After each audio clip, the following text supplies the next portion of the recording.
Welcome back to the Against All Odds, the Less Than 1% Chance podcast with your host, Maria Ponte, where we will hear stories of incredible thriving against all odds. And my hope is that we can see how life is always happening for us, even when we are the less than 1%. Hey, welcome back to Against All Odds, the Less Than 1% Chance podcast with your host, Maria Aponte. I am so excited to kick off this season with this guest. So my next guest story is not for the faint of heart, but it's absolutely for anyone who has ever felt like giving up.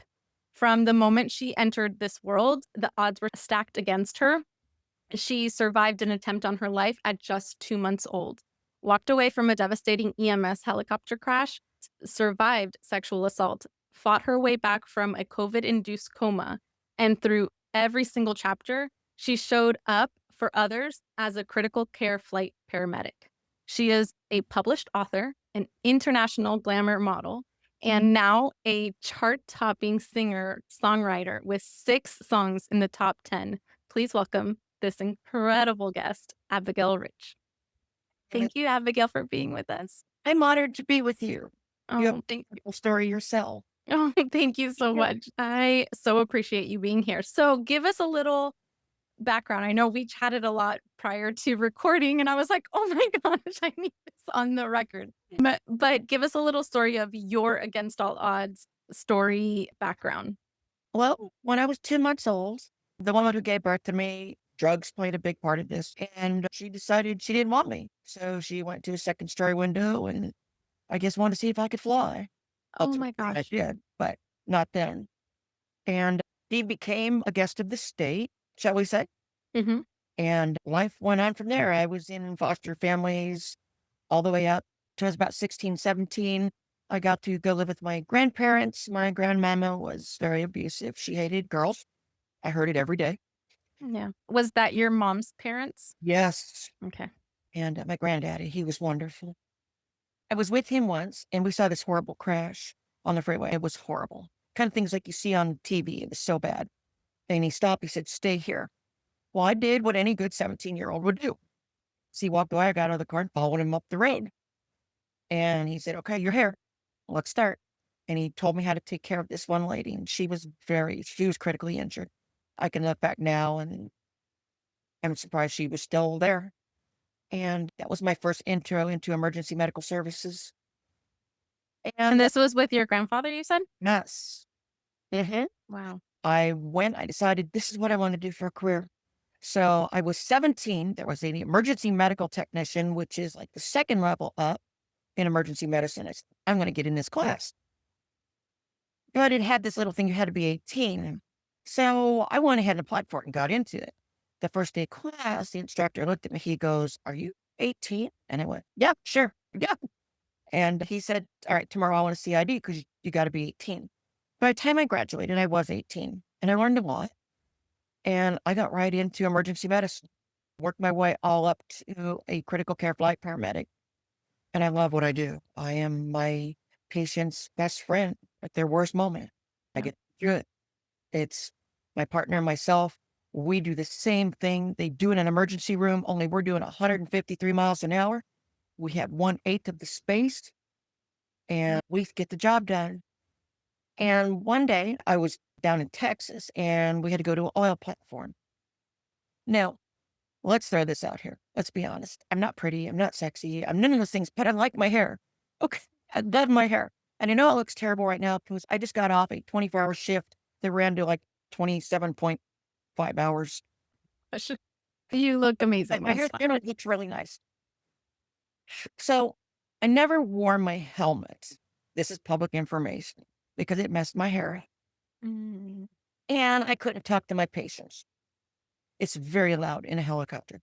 And when you see a helicopter, when y'all see that helicopter standing on the freeway, understand that we are the last hope for that patient. And they have one foot in the grave and the other's on a banana peel. There's no doctors, there's no nurses. It's just my partner and myself. And we'll fight for you. And we don't care anything about you. We don't care what you've done. We don't care anything other than you're a human being and we will get you through it. Yeah. That's why we do what we do. EMS helicopter crashes every month in this country. I was in one of those crashes, and it was ugly. Oh my gosh. I didn't have my helmet on. I was written up like 32 times by my boss. Oh my So anyway, one day we were going to an oil platform, and we were still over the shoreline of Texas.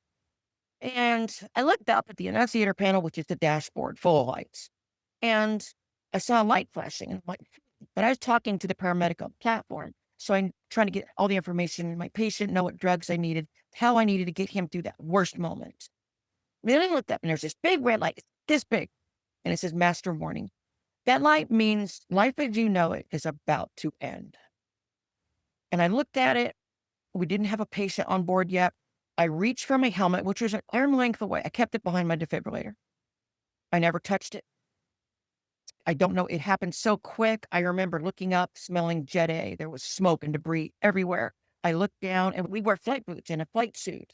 So the flight suit's so in case we crash, our body doesn't burn. Okay. Yeah. The crash won't kill us. But Yeah. and I looked down, I didn't even have my flight boots on. And I always wear these little, I call them baby socks. Okay. They fold everything, got the lace around. And Yeah. I put on white socks that day. My socks were red. And I wasn't wearing red socks. Yeah. I looked over at my partner and he was just sitting there with his mouth open and he's yelling, don't move, don't move. And I went, what? And put my hand up here and there was just blood was just running down. It was in my hair and everything. The pilot's yelling at me, pull the pins on the door, push the door out. We've got to get out. We've got smoke. And I'm like, did you call for help? Do they know where we are? And he said, don't worry about it. And so I finally tried to reach the door and I couldn't move. Well, a branch came through the side of the aircraft. It went into my tummy. It hit the top of my hip, which kept it, I think, somewhat made it move away from my kidneys. And it stuck out about 8 inches to the other side. I felt nothing. I didn't feel any pain. I was dazed. I was in shock. And I noticed one of my feet were kind of like this. So I knew that was broken. And so finally my partner got over. He kicked the door out and I looked down. I watched the door tumble down. We were in the canopy. We were up in the trees. So we really had to get out because the helicopter ultimately will come down. And I got out and my pilot he got behind me and reached around and held branches of the tree and held me between the tree trunk and him. And I looked at him and I said, is help coming? And he said, yeah. Okay. And apparently I passed out. I believe it was 47 minutes before the Coast Guard found us. Oh And my gosh. I'm single. I'm still single. All right. I love my work. But I looked up and I saw the USCG on the bottom of this helicopter. And this boy came down. It was so cute. I'm looking in those blue eyes and he's like, I want you to come with me. And I'm like, oh, I'll go. Sure. And I'm thinking, oh, did I say that out loud? And he was doing this. He was pulling my hair like this. And I liked it. It felt good. And ultimately, he wrapped my hair around his hand, which I thought, okay, he's holding on to me. That's really nice. And he said, we got to go. I said, where are we going? He goes, we're going to go up my helicopter. I said, hell no. Up in there, I'm not doing it. And call me a truck on the ground. He goes, there's not a road for 35 miles. I said, I'll puff it out. He goes, not with that ankle, you're not. And he goes, you got to go now. I said, no, I'm not going. He goes, we're close to bingo, which is a term we use in helicopters, which means we're down to our fuel reserve. Oh, That's it. wow. You're heading back. And I said, okay, look, you're cute. You really are. And I'd go anywhere with you, but I'm not getting in a helicopter. Well, remember he had my hair wrapped around his hand? Mm-hmm. He pulled really hard and I fell into the basket. That is the last thing I remember. Time went by. It was 6 weeks, 3 operations, 400 stitches, 200 staples, 17 plates, 3 operations in the first 48 hours. And I woke up 6 weeks later to a white light flashing in the face. And I'm like, what is this? And I heard my mama. Now, my mama is not the woman who gave birth to me. It is my mama. And she adopted me. But she was going, Abby, you did it. You did it. I'm thinking, great. What do I do now? And the white lights were flashing. And I didn't realize it. I was at a hospital bed and they were taking me from the critical care ICU unit to the step down, progressive care unit. Yeah. And the white lights in the ceiling as we were going down the hallway kept flashing. 2 years later, a lot of physical therapy and everything. I want to get back into EMS. It's what I do. It's who I am. I don't care who you are. On your worst day, I'll be there. Yeah. We can't save everybody. that I'll die fighting. And my mama took me got me out of the hospital. I'm still on my crutches and stuff. And she took me to this restaurant across the street, Hooters. Now, we know everybody goes there for the wings, right? We believe it. Yeah, absolutely. Well, there's been more lines in the phone company because I've heard them all. Yeah. But my mom was like, "You're beautiful." I have lots of scars. I mean, if you saw me up close, they're all over. And mom was telling me how beautiful I am and everything. And I'm not. I know I'm not. I mean, it's a fact of life. I got what I got, and my skills are saving lives. That's my superpower. Yeah. And so the manager came up, and I wanted to shut my mom up because I got tired of hearing it. And I asked for the manager, and I said, "Well, look, am I pretty enough to be a Hooters girl?" Of course, she goes, "When do you want to start?" That's a great interview. Old Mama's always right. So I was there. Oh, God, I was there a long time. And this boy came in and he said, "I'm a model scout. I'd love to do a photo shoot with you." And I went, "Oh, wow. There's an original one. I haven't heard that since." Minutes ago. And he goes, "I have a card. Let me give you a card." I went, "You went and had cards made? Oh, my God. You know what? I'm buying your soda." And I comped him a soda. And I took his card and stuff. And my first car, my mama bought for me. It's a little red Volkswagen Beetle. I love that car. And actually, I did a photo shoot with it many years later for an international magazine. So I threw the card on the floor, didn't worry about it. And mama was out cleaning my car one day. And she goes, "What's this?" I said, "Oh, it's this boy." And he's whatever. She called him. The next day, I was on a plane going to Chicago. Oh my gosh. So my mama went off with the director or whatever her title was, went this way, a photographer. They came back, they took the photos. And I said, "We'd like to offer you a contract." And I went, "I'm not sure if I want to do that." Mama just said, "Where do I sign?" I'm her manager. I love it. She has believed in you. Oh, I love it so much. Before we go further, though, and we'll come back to this, can you tell the listener who your mama is? Oh, yes. Okay. So when the woman that gave birth to me tried to kill me, there was somebody jogging by the apartment complex. They saw what happened. They called the paramedics, called the police came in. The woman who gave birth to me had all kinds of stories to tell them. I'm too much old. I climbed out the bedroom and went into the dining room and climbed the wall and everything and jumped out. I ended up going to the hospital. I wasn't hurt, but because of the mechanism of what happened, they automatically took me. So the woman who gave birth to me became a guest of the state, Mm-hmm. 8 years worth, and I became property of the state. So I had to wait for Child Protective Services. There was this very young teenage girl, and she was a candy striper.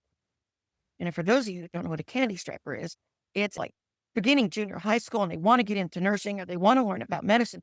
They can go to a hospital and they have this program where they get to do things. Now, it's not brain surgery or anything like that, but they can deliver flowers or hold babies or do things like that. She got to hold me. So for over 3 hours, that candy striper held me until CPS came and got me. Many, many years later, through multiple people, I was at this event and I met her. And somebody introduced me and she goes, "I used to know a baby. Her name was Abigail Rich. I never forgot her." And I kind of looked at her funny. And she goes, "I was at this hospital." And I went, "That was me. I was that baby." We became best friends. We did everything together. If I want to go on a date with somebody, she go, "No, you're not. I know what he's after. That's not happening." He became my manager in my modeling career because I ended up with a modeling career and the top 2% of models in the world. Sorry, I don't have makeup on right now. I look terrible. And now she manages my singing career.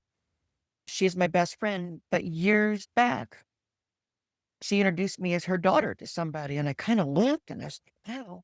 And one day she just came and she goes, "I want you to go with me. We're going to go to court." And I went, "I didn't get a ticket when I was speeding." And she said, "What are you talking about?" And I'm like, "What are you talking about?" Okay. "Sorry, I have a tendency to drive fast." Okay. And she said, "We're going to go to court." And I went, "Okay, well, what did I do?" And we went there and she adopted me. That's amazing. So that is my mama today. She too is a critical care flight paramedic. Her and I've worked together in hospitals. We do everything together. In fact, one of my songs that got released, she sang it with me. Oh, that's amazing. So my brothers were both flight medics and pilots. I lost both of them recently. So my mom was all I have left. Oh, I'm so sorry. But that's the story of my mama. I love it. So then kind of going back to this like start of this modeling career. I was doing things for L'Oreal. I was doing fashion shows. This is all public information. It's out there. I ended up becoming through that agency a Victoria's Secret angel. I did the fashion show in 14 in London. I did Paris. I did Beijing. I did New York. And pretty much then VS kind of got out of it. It got sold off and it's got to do things. And I modeled for some very large international magazines. I did this photo shoot for Playboy. Oh, I'm like, okay, I'm not taking my clothes. My very first shoot for Victoria's Secret was out in a dry lake bed. And I'm out there, and believe it or not, I really am shy. And there was like all these boys out here holding up reflectors and lights and aiming fans, and also my hair would blow and everything. And I was wearing a robe and lingerie under it. Then the photographer goes, "All right, honey, drop the robe on them. Oh, they gotta go." And he goes, "I need them. I can replace you." And I looked at my mama and she said, "Drop." And I did. That photo's still out there to this day. I have that deer in the front of the headlights. Look. Okay. And it did get published in one of their catalogs. So I got booked to do this photo shoot for Playboy not long after. And it was wearing the bunny suit. And it was like their Christmas gift giving guide. Yeah. That's it. And I'm in the mirror looking at this bunny suit. I'm like, what is this? And Mr. Hefner walked by. And I don't care what you hear about him. He was a sweetheart. He was such a gentleman. He was from a generation when all boys were gentlemen. Yeah. I mean, and you hear all this stuff about it. People talk about the Playboy Mansion and the wild parties and stuff. There was never anything, because I was there many a time. It was always high class. Like boys came, they had to wear a coat. Girls had to wear a dress. It was just really good food, music, and concerts, and then artists there. And it was just a good get together. But there was never sex or anything like that there. And I know I hear this stuff now, but it's not true. So anyway, he came in and he goes, "One of my new bunnies." And I went, "Okay." He goes, "Where do you work?" And I went, I'm saying the name of EMS agency I work for. And he goes, "I don't know what that is. It's an air ambulance. I'm a flight paramedic." So he goes, "Not today, you're not." And he asked how I would like to be a bunny. I said, "Oh, I love this. Can I take this home?" And he goes, "Nope. The Playboy bunny suit belongs to Playboy. I have 6 of them in the next room because Playboy is gone. I have my Victoria's Secret angel wings too, in fact." And he asked me if I'd like to work at the Palms in Las Vegas, Nevada. And then he told me what it paid. And I went, "Okay, what do I got to do?" What does this entail? He goes, "Well, we'll probably have you be a door bunny." And that meant I was a greeter. Yeah. And the pay was, wow. And I had to wear a green bunny suit. Love it. Black bunny suits are playmates. Just so you know that only playmates get to wear the black bunny suit. And I had red and everything else. And he would come in, and 6 months later, he'd go, "Miss Abigail." And I said, "Yes, sir, Mr. Hefner." He goes, "I'm glad you're here." And he goes, "Hef, please call me Hef." I said, "You're my boss. I'm just going to call you Mr. Hefner." And he goes, "May I have a photo with you?" And I said, "Absolutely." So he put his arm around me. He never touched me. He kept like that much space between his arm and me. He was always a gentleman. Ultimately, when I accepted to be Playboy Playmate, he allowed me the choice to choose my own photos. They were my best work. They were old school Marilyn Monroe style. Oh, I love that. Okay. I mean, like my knees were always touching. There was art to it. It wasn't what you see today. Yeah. And he was okay with that. And there were times when he'd go, "Do you mind if I sit in on your photo shoot?" And I went, "Yes." But I get to see the photos. I said, looking at a photo and being in the room to me are 2 different things. Yeah. That makes perfect sense to me. And he respected that.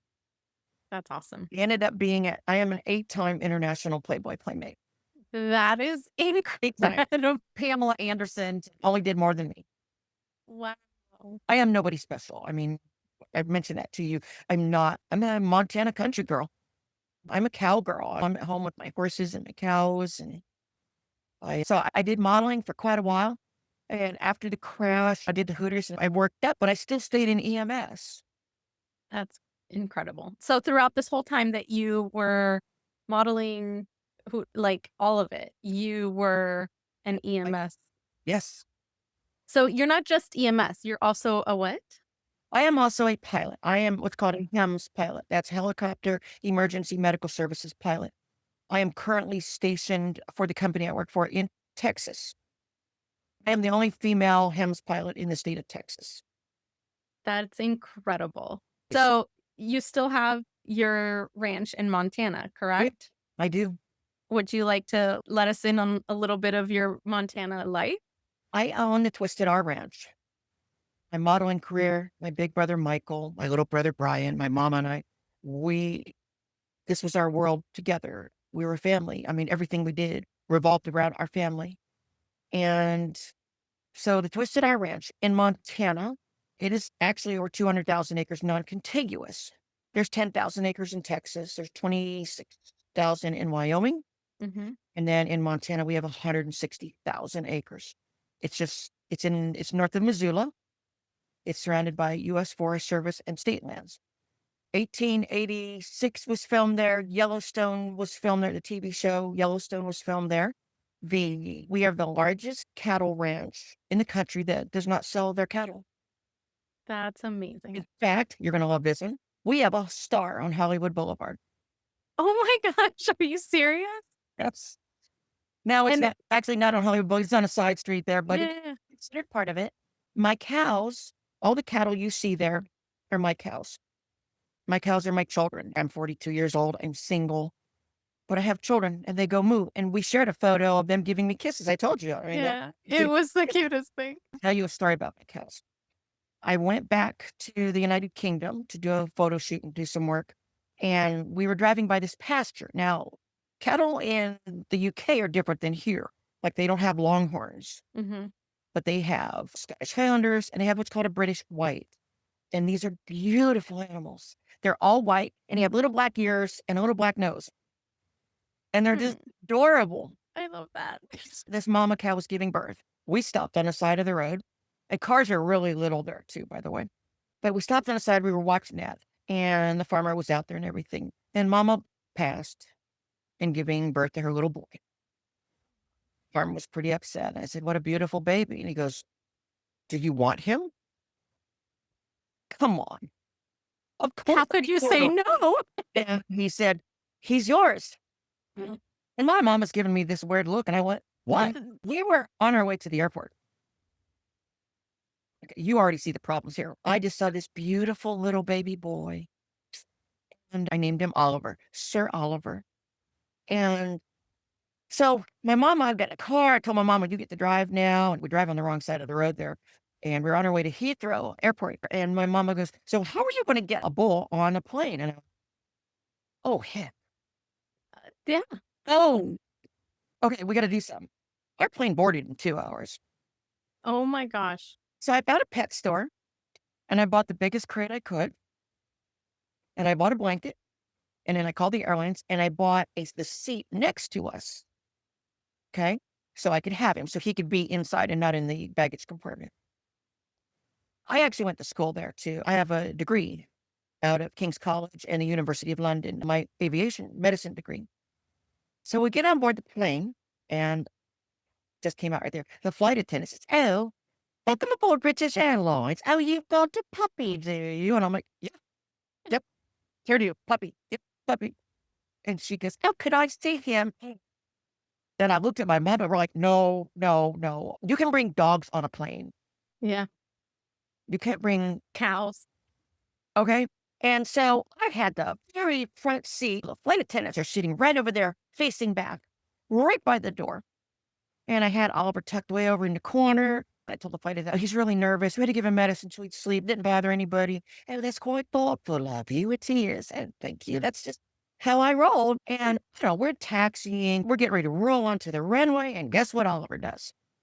Moose. And I looked at the flight attendant, looked, and we made eye contact. And she went, and I'm like, no. I do that when I'm nervous. We rotated out. Seatbelt lights went up. She came back. "You got a bloody cow on my airplane." I said, "Yeah, no, I can explain this." "Oh, quite. Then go ahead and explain it." "I can't. You Americans, bloody Americans, this is just like that little temper tantrum. I have to let the captain know. We're going to have to go back. You're going to have to talk to the police. We're going to have Metropolitan Police. And oh, God. And Mama's sitting there going, "Hmm?" The captain comes out, got his hat, putting his hat on, buttoning his coat up. He goes, "Where is he was from Australia." And he's like, "Where is he?" And I'm, "Right here." And he goes, "Can you let him out?" I'd rather not do that. She's really upset with me. And she's like, "That's right." And I'm like, I goes, "Can I see him?" "Yes." So I got Oliver out, and he's still just a baby. I mean, he's not even a full day old. Oh my gosh. He's looking at him, and she goes, "Look, I told you, it's a bloody cow." And he goes, "That's not a cow." And I looked at him, he looked at me and winked, and I went, "Yeah, what he said." Okay. Okay. Or the pilot's like, I don't want to turn around. And he said, "It's a bloody cow. I'm going to call operations." He goes, "You're not going to do anything because it's not a cow." So he picked Oliver up, and a cow, I don't know if you're aware of it, but a cow is a female bovine that's given birth to a baby. Yeah. He's the calf, and he's a bull. So the captain goes, "Well, that's clearly a bull calf. That's not a cow." And I don't believe regulations say anything about a bull calf. Calf. He goes, "So what?" And he goes, "Have a great flight." I said, "I will now." Oh And my gosh. "Don't be expecting me to serve you beverages." I went, "Got it. I can live with that." Sounds good. I got my baby calf. So now Oliver's had babies. He's got a son. His name is Nick. His mama is a Jersey cow. Yes, they were in separate pastures. Somehow Oliver's 2,100 pounds. Oh my He got over the gosh. fence. And they had a nice little rendezvous, and I got a beautiful little boy out of it named Nick. Oh, that's amazing. From there, I back to working flight, modeling until COVID hit. I know that you had let me know that there was also some sexual assault. When did that happen? Was that during like It modeling? was when I was modeling. Well, let me go back. When I was 8 years old, I have a blood brother, and I was 8 years old. And I got through that. In my 20s, Mom is right here holding my hand now. Mm-hmm. And sometime later, I was just in the wrong place at the wrong time. And I wasn't dressed any different than I am now. I had blue jeans. I had a low cut top. I wear a low cut top. Sorry. I'm comfortable. It doesn't give anybody the right to do anything. Agreed. I fought back. I sometimes think, I don't know, I didn't fight hard enough. I don't know. Anyway, yeah. So that's what happened. I And understand. My sexual assault happened at 16. And the first thoughts were, what did I do to provoke it? right. And nothing, because there's never a reason for anybody to get sexually assaulted. No, And yeah, so I completely it understand. it gets worse. It was an off-duty policeman. I reported it to internal affairs. I did everything I could. And they basically said, "Well, it comes down to your word against his, and he's a police officer." Of course. And I had a very tough time dealing with it. I still do. And my mama went shopping, and this was after my crash, of course. And of course, when you're in a helicopter crash, you have a pharmacy full of pills Mhm. cabinet. Y'all can figure that out. Mhm. And I just said, "I'm done. I'm done. I can't do this anymore." Anybody say something, a boy walk up behind me, I jump. And I'm 42. I've dated 5 boys in my life. I was dating a boy at the time, and he was probably the one. I broke up with him. I never told him why. I just broke up, so we're done. And he called and came by for 6, 8 months, and I wouldn't see him. I wouldn't tell him why. Yeah, but I couldn't do it. So I went out to my barn, and my mama had bought me this horse years before that. I used to barrel race, and his name was Stetson. He's gone now. And I just laid down in the barn with him and went to sleep. Woke up later that day in the hospital with a tube down my nose and black stuff all over my face. And my wonderful mama protected me and said, She gave me my medicine. She didn't know I had already taken it, and she protected me. She is the world's best mama. It's definitely scars that are very difficult to get past. I'm Catholic. Mhm. I like to say I believe in God. I sure hope there's a God. I lost both my brothers recently, and I can't wait to go to heaven to meet him. But if there's times I've held children, babies that have died, Yeah. and I go, come on, help me out here. Just come on, give me this one. I don't know if God's got me on hold, and I'm listening to elevator music or angel music or whatever, but sometimes I wonder. Yeah. It's just, I guess, my life. Because, geez, sometimes you just can't win, no matter No. what you do. No, and like I hear all the time, well, everything happens for a reason. And I'm like, let's stop right there. Yeah, Let's stop right there. I don't believe that anymore. I don't believe that there's a reason that children die. I don't believe before they even get a chance to live. I don't believe that there's a reason for people to get raped. yes, I don't believe that. I don't believe that. However, I do believe that everything and anything we go through, we can find purpose and meaning behind it in a way that will make us better, help other people. You speaking your story will help someone. You will be the lighthouse for someone else that is in the dark. And I feel like the moment that we can flip that thought process from I'm the victim of my circumstances to I am I'm thriving no matter what circumstances I went through. I think that it shifts the way that we view our life, right? And what we've been through. I am who I am because of the things that I went through, and I quite like who I am, right. and it makes you. You're a published author. I am. Yes. So am I. Yes. And I've had everybody tell me, write your story, tell it to the world. It will make it better. It doesn't. I wrote a book, 2016. My first publisher I sent it to said, got it. We love it. Cut it down. I was over 3,000 pages. So I had to cut it down to 300 pages. But it made the New York Times bestseller list. It is still being sold today. It made the London, England bestseller list. It's called Invisibly Broken. Barnes and Noble has it. Amazon has it. And I will put the links in the description. here's the thing. I don't make a penny off of it. Yeah. When I was in modeling, I heard about the Red Nose Foundation.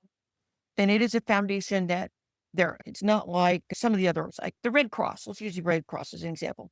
Their CEO is paid. We're not going to touch on his pay, but y'all can figure that out. Mm-hmm. Okay. The Red Nose Foundation has no paid employees. There is no CEO making millions of dollars every year. 100% of everything that comes in feeds hungry children. No child should ever be hungry, ever. There's no excuse for this. We're all stuck on this rock together. I don't care where they are, what country they're in. No child should ever have an empty tummy. I agree. So 100% of my proceeds on that book goes to the Red Nose Foundation. And last year they got over $36,000. That's amazing. My book was ultimately in 2021, a company came in and said, we're going to make a movie about it. They were doing location scouting and everything. They had it set up. They had one of the actresses, which I know personally from Yellowstone, was going to play me. And it was set up, and then COVID hit. And then, of course, everything stopped. I have a book out, and I told everything. Now, here's the thing about my book. Before it was published, it had to go before the publisher's legal team. Okay. I wasn't smart with like you were with your book. I ran through a publisher. So Yeah. now we've got to dot our I's, cross our T's. We've got to check everything. We've got to cross check all the figures. We've got to see police reports about the woman who gave birth to me and everything. And it was a long endeavor. But one thing I didn't do is I didn't hide the names of everybody involved. Good. I put the real names. If you read my book, the names you read in there are their real names. And their attorney said, wait, you signed a hold harmless for us? Absolutely. My attorneys go, they can sue you. And I said, let's go. You want to dance? Let's dance. Let's go to court. And you tell me you didn't do that to me in that bedroom. Yeah. It never happened. Worse. It's Yeah. worse for them. Yes. But I keep tabs of where they are. I know where they are. I know where the woman who gave birth to me is now. She reached out to me, God, 10 years ago. That time I was in Playboy and I was at Victoria's Secret, and she called and I'm like, who is this? And she goes, this is your mom. And I'm, who? Then I say, this is Melody. I went, what do you want? Well, your dad and I were getting kicked out of our house. And my dad, you told me you never knew who my dad was. Well, you know who I'm with now. That's like your dad. I'm like, okay, what do you want? We're getting kicked out of our house. Wondered if you would buy us a house in a neighborhood where you live. Click. I know I'm mean, but I have my mama. She's right there. My mom there would risk her life for me. My mama fought for me when I was in the crash. And I don't know if y'all know this. We all have workman's comp. It's the law. Companies have to have workman's comp to protect us, right? There is a cap. Workman's comp is only going to pay so much. And hospitals are a business. Yeah. This is not like the UK. Healthcare, we don't have medicine in the United States. We have healthcare. And Yeah. health comes with a price. And it's all about making money. So I was in the critical care ICU for 6 weeks. It's like $100,000 a day. Yeah. And they came to my mama and they said, Abigail's in horrible pain. She can't go on like this. I was on great drugs. I didn't feel anything. I don't remember anything. And they wanted my mama to sign a paper to take me off of life support. She said, no. When God says it's time, then it's time. Yeah. They filed a case in court to become my guardian so they could take me off of life support because they weren't being paid anymore. Yeah. The day mama was supposed to go to court, I woke up. I woke up at 4 in the morning, 4 a.m. At 9 a.m., she was supposed to be in court. Wow. She has fought for my life. She has saved me after what happened to me with that boy. She was right there for me. I couldn't sleep for months. I just couldn't go to sleep. I just knew he was going to be there. And she would hold me while I was in bed. She'd sit there and hold me. And I could wake up. If I doze off, I'd wake up in a fright. And she'd be right there, brushing my hair and holding me and stuff. She got me through this. I hate to say it, but mamas are always right. Mm-hmm. Okay. She's my best friend in the whole world. That's amazing. So, how did you go? Obviously, we know about the published author. Also, what happened with COVID? In COVID, healthcare workers, we have families. We're like everybody else.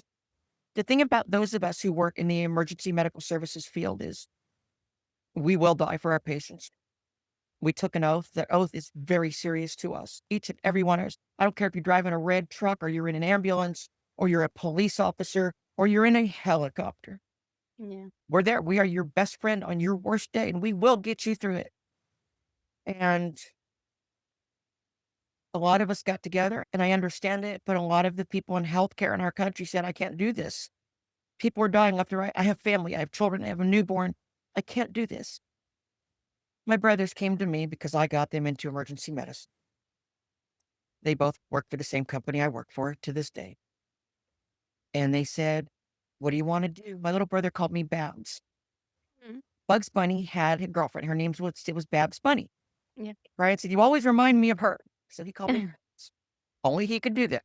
His friends couldn't do anything. Only that was Brian. And I got them both into it. And they came and said, what do you want to do? What do we do? And we got together with Mama and I said, we took an oath. If we don't answer that call, who will? Right about in August, we worked 24 hours a day. Wow. Like starting in July 25th, we started working 24 hours a day all the way through August. We were transporting COVID patients like you wouldn't believe. All 4 of us caught COVID. Oh my gosh. Brian was the first one.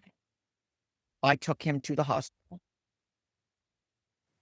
The next day, Michael went to the emergency room, both admitted into ICU. The next day, my mama took me. All of us ended up on ventilators. Oh my goodness. I came off the ventilator 2 weeks, 3 weeks later, and so did Michael. And we were in the same area in the hospital. Brian coded. His heart stopped that day. Brian was my best buddy. Brian and I were so close. My brothers kept me safe from the creepers from my Playboy career and everything. They were everything to me.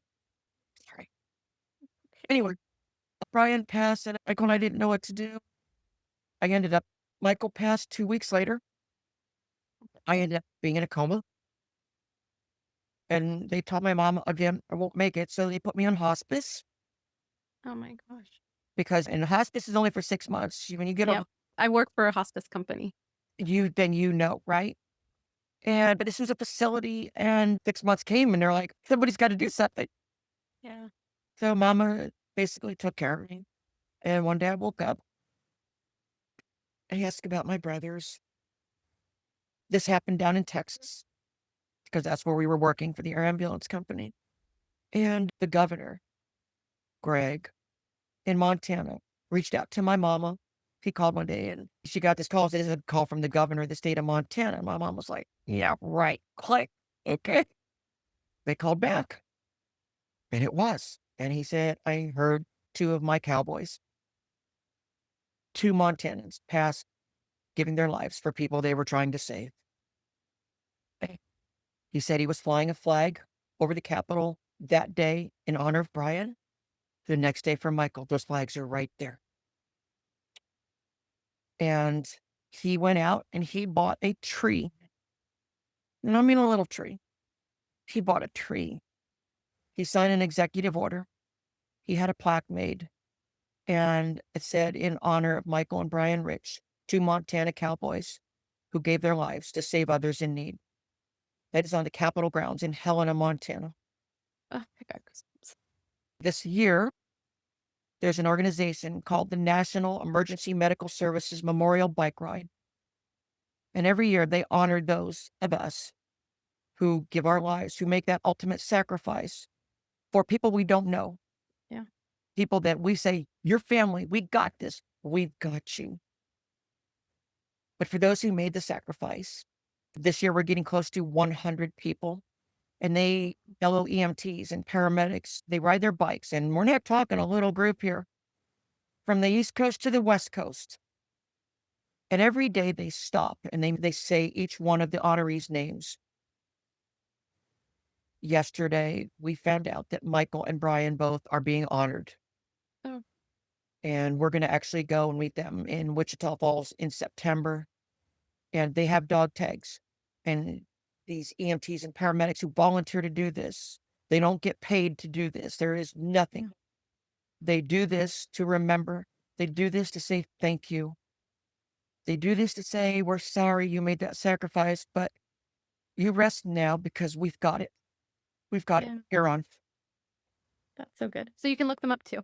The National EMS Memorial Bike Ride.org. Yeah, I'll put the link in the description. You can see the honorees' name, Michael Rich, Brian Rich. They're right there. They both passed from COVID. I'm so sorry. COVID is still going on, people. Yeah, it is. I'm going to give some medical advice. If you have trouble breathing, go seek help. Don't, and this is what we're seeing in the helicopter now. Well, he had trouble breathing 2 weeks ago and it's only getting worse. Yeah. Don't. If you have trouble breathing, go. I'm sorry. We all had the vaccines. We didn't have a choice. You were in healthcare. You had to get to, didn't you? Yep. Bet you still got COVID. We all caught I did. it. We did. We're fighting something we still to this day don't know what it is. Yeah. Tell you this, whatever your beliefs are, whatever you believe in, whatever your religion says, good or bad, we are all human beings. We are stuck on this rock together. Yeah. There are certain things we like and dislike about humanity, but we are human beings. Help somebody. Help your neighbors. Look out for your neighbors. Look out for your senior citizens. Because y'all don't want to ride with us in a helicopter. So how have you transitioned and where did this music career come from? The roll of the dice. I don't know. After COVID and everything, I've had a few companies call and say, hey, would I contract you for modeling? And I'm like, no. I'm a paramedic. I love what I do. I don't want to take away from it. There's people that get up in the morning and go, I have to go to work.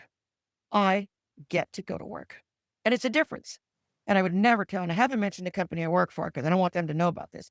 I do this job for free. I love getting my patients through this. They're my family. Their family is my family. And we don't save everybody, but their family is still mine. Yeah, absolutely. But on the side, I was working for this other company, great group of people, and they do set medic work and stuff like that, so like for movies and TV shows and concerts and all that. And I don't know, I get in and do these things and the people are like, hey, we'd like to have you come back and everything else. So I did this concert for this one very well-known country music artist.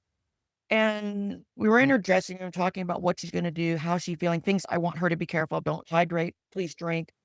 You don't want me to pick on you because I'll beat you up, okay? I got needles. I'm really good at it. I can start an IV doing 153 miles an hour, 2,000 feet off the ground. I can do this. You don't want me doing it on stage. Yeah. Yeah. So she was reading this song I was writing, and she goes, who wrote this? I went, I did. And give me that. You're not supposed to be reading that. It's your lyrics to a song, and I love it. And I said, thank you. So she said, have you composed music to it? Because I can help you. And I said, I already did. And it's called Wings of Hope. And it's actually on YouTube and everything else. And it was a song I needed a boy to sing, though. And I got my medical director where I work, and he's very cute, by the way, but I work there, so we don't do that. Actually, he went to my mama and asked my mama if he could take me out. Aw. My mama said, I'm okay with it if Abby is. And he came out, no, I work for you. He goes, it's fine, you're fired. And I went, it doesn't work because I know you can't do this without me. But I did talk him into singing it, and I sang backup for him. And it really took off. And there's a music video on it. You'll see me in there. So my hair is naturally red. I'm really a redhead. They were supposed to get all the red. Obviously, they didn't. And anyway, so the song became a hit. And I did another one called Answering the Call. And it just kept going. And this one particular artist goes, she offered me $50,000 for one of my songs. They're not for sale. My songs, Why? One of them is called Why. Last December, and I kind of did my breakout in 2025. For Christmas, I wrote a song called Mama Song. And I was trying to follow her lead and do country. I don't know. I don't think it came out well, but I actually gave it to Mama before it was released. It's still doing great. It's in the top 10.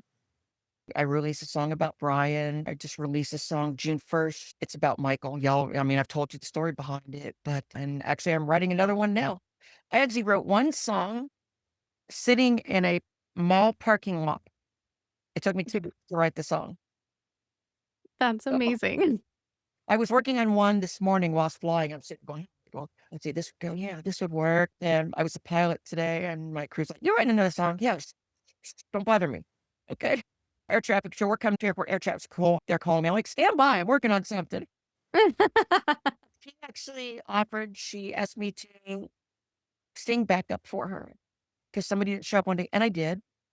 That's so cool. Now, she goes, wow, I mean, your voice, wow. And would you like to do that all the time? And I went, no. And she goes, you didn't even think about it. I said, okay, you're right. No. I'm a flight paramedic. It's everything to me. It's not the adrenaline thing. I've been doing this for so long. It's just, I don't care what they pay. But when you go into somebody's house and their loved one is not breathing and their heart's not beating, and you can have them talking to you when you get them to the hospital, there is no better feeling in the world than that. Yeah. I think it was Abraham Lincoln said that the first great thing a man can do is create life. The second best thing they can do is to save a life. And that's why I'm here. So anyway, I love it. the person said, I'll pay for your studio time, do your songs, no strings attached. And my last song took me 7 hours in the studio. I couldn't get through it without crying. Oh my God. No. But yeah, that's how I did it.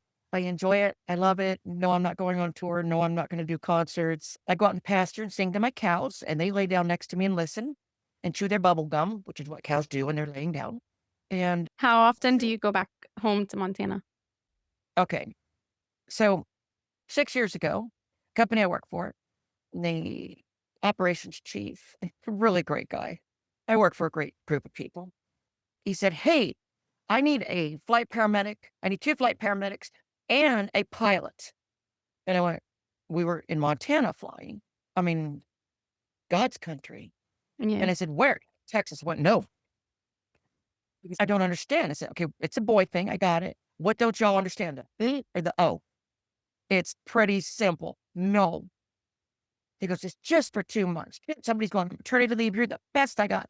By the way, let you know this. Monday they announced I'm the 2026 Flight Paramedic of the Year. That's amazing. Congratulations. No. I'm like, so do I get a big check, a cardboard check to hold or something? And I went, no. I'm like, oh, great. Okay. Kudos. It means a lot to me. That's amazing. That was 6 years ago. I finally gave in and said, yeah, okay, if you guys need me, because they're really short-staffed. And I'm still here. Oh my God. We went home for 4 days 2 months ago, and we were actually making plans in August to go home for longer. And then they said, we might have you out in oil country. I'm like, no, not with the roughnecks. No, not out where all the oil is. It's nasty out there. Dirty and dust and oil everywhere. And cute boys, by the way, but not that I noticed. And I guess we're going to go home in August. I love it. So, what is your message to someone who is in the middle of their darkest chapter right now, who feels like there's no way out and no reason to keep going? The hurt never goes away. Whatever it is. If it's money, don't worry about it. If you look at life, all the bad things that have happened, if you think about it, ultimately something good happens and you get through that. In the last chapter of my book, I'm going to quote a line I used in there. Now, Maria, I don't know if you speak French or not. And bonjour, comment allez-vous, right? So I took French in junior high school, and college. So I'm going to use some French here.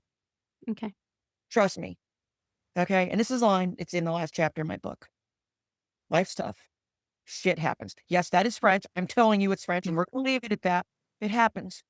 Please excuse my language. Okay. But it's true. It's in my book. Don't give up. I've been there. I was so close. But if I did that, I wouldn't have my mama right here. I wouldn't last week have saved that 4-year-old whose heart had stopped beating. If I wasn't there, his mama would go through the pain that I know, that my mama knows. That little boy will grow up and maybe he'll be the president or maybe he'll cure cancer. We are all human. There's all things we don't like. I'm Catholic. There's something I don't like. Okay. But that doesn't mean that part of society is wrong. Live and let live. Mhm. Nobody has the right to hurt anybody. I don't care what. Right. Don't give up. I'm going to say, they say call the suicide hotline prevention line. I did that. They told me, take a warm shower. That was their big advice. It didn't work. Find somebody, talk to somebody. Find somebody who understands. If you've been assaulted, talk to somebody that's been assaulted. No, it's not going to go away. And the bad dreams aren't going to go away. But if you give up, Yeah. Find community. know what's waiting for you. It could be the love of your life. It could be having your own baby. It could be hitting the lottery. You never know. Don't give up. Somebody to talk to, your pastor, somebody. Don't give up, please. If somebody's in trouble, look, I have Instagram account. I think I have a Facebook account. I used to have all of them. I only have 2 now. My best friend handles them for me. But if somebody's in trouble, reach out. I'll talk to you. It's free. Yeah. Maybe you and I have been through the same things and we can work through it together. And I could help you and maybe you could help me. It's there. It's finding the community in all of it. Yes, absolutely. So finally, you've said that as a flight paramedic, you are someone's best friend on their worst day. What do you want people to take away from your story on their worst day? On your worst day, know that you can get through it. And if you can't get through it, I'll help you get through it. Or your mama can help through it. Maria could help you get through it because we've both been through a lot of things together. We know we've been down that same road. Yeah. And girls, ladies, we're not alone. I'll bet you if we all sat down in a room, who's been through this? Everybody's going to go right here. Mhm. Right? Yeah. So I'm your best friend on your worst day. I'll get you through anything. I will. Please, I'm asking, please don't make the mistakes I did. I'm lucky enough to do it because I'm single, but I have children right out there and they go moo. Have y'all ever helped a little baby calf into the world? We have. And actually, the last one we did, he's a miniature Black Angus, and his name is Gunsmoke. And he Mhm. adores my mama. He is full grown now. He is 30 inches tall. Oh my gosh. Full grown. So if y'all ever watch Yellowstone and you see the cows, those are mine. And an insider secret, when you see the babies running alongside the big ones, they're not babies. They're miniature Black Angus. That's so crazy. You can't miss out on. Travel, go see things. I can't promise you tomorrow. I can't promise it for myself. I'm not scared to die. I'm in the line of work that we know it could happen anytime I go to work. It's what I do. Yeah. But enjoy life. Go out, have a good time. Live your life so that you can look back and go, Maria, we probably shouldn't have done that. But we had fun when we did it, right? Exactly. Yeah. Don't look back and go, I wish I did that. Enjoy life. And you got bills. Everybody's got bills. Have fun with everything. Work. If you don't like your work, leave it. Find something else. Find something you love. We're there. I've done that. I've worked in hospitals going, this sucks. Yeah. I'm sorry. It just does. Find your happiness. Find your happy place. It's this. It is this right here. That's what it comes down to. And what that is, you have to find. Yeah. But it is that one thing. Yeah. Absolutely. Words of wisdom from a flight paramedic. I love it. Oh my gosh, Abigail, thank you so much for your amazing story. And honestly, this is the against all odds, right? I think that in so many of these stories, you may not have gone through the same thing, but I could probably guarantee you that you've been through the same emotions. And that's where we connect as human beings. Yes. And I think that's so important to see that someone that has gone through all of these things can still have a smile on their face, still strive for things that they feel passionate about, still live. And I think that's so important. So thank you for being the example. Thank you for allowing us in your world. And yeah, and thank you, seriously. And I hope you all had as much fun as I did today speaking with Abigail. Thank you so much for listening, watching, however you consume this. And peace out, guys. Love your life. Bye-bye.